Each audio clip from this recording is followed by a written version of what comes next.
Mga boss, ngayon ay magpapalit tayo ng supply ng isang amplifier. Mga ano ba ang dapat natin isaalang-alang sa pagpapalit ng power supply? Dapat tingnan natin ang voltage rating ng original na transformer. Ganyan ito. So, ang original ay may rating na 42,042 volts at 14,014 volts at saka 12,012 volts na AC. Ngayon tingnan natin itong ipapalit natin. Mayroon siyang 40,040 at 12,012 at saka 17,017. So, kung makikita ninyo ay may kunting pagkakaiba. Ngayon mga boss, tingnan natin kung pwede ipalit itong luma dito sa original na transformer. Itong 42,042 na output nitong nasirang transformer mga boss ay sumusupply dito sa mainboard ng amplifier natin. So, ngayon ang available dito is 40,040. So, kunti lang naman ang diferensya. Para sa akin, pwede na ito. Babawi na lang itong transformer na ito sa amperahe kasi ito mas mataas ang amperahe kaysa dito sa nasira.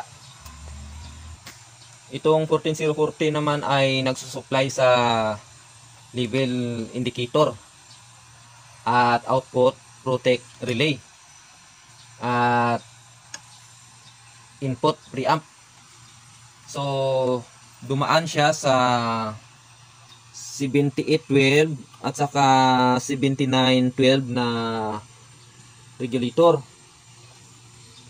So, pwede natin gamitin itong 17,017 volts sa supply dito para sa 14,014 na ipapalit natin dito. Dahil dumaan siya sa voltage regulator na pang 12 volts. Ang 7812 kasi at 7812 na ito at saka 7912 ay kaya hanggang 24 volts na input.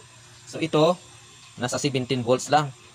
So kakayanin ito nitong ating regulator. So ibig sabihin itong 14,014 dito papalitan natin ng 17,017 na nandirito sa lumang transformer na ipapalit natin. So ibig sabihin pwede. Ngayon dadako naman tayo sa supply na 12 volts. Ito mayroon siyang 12,012.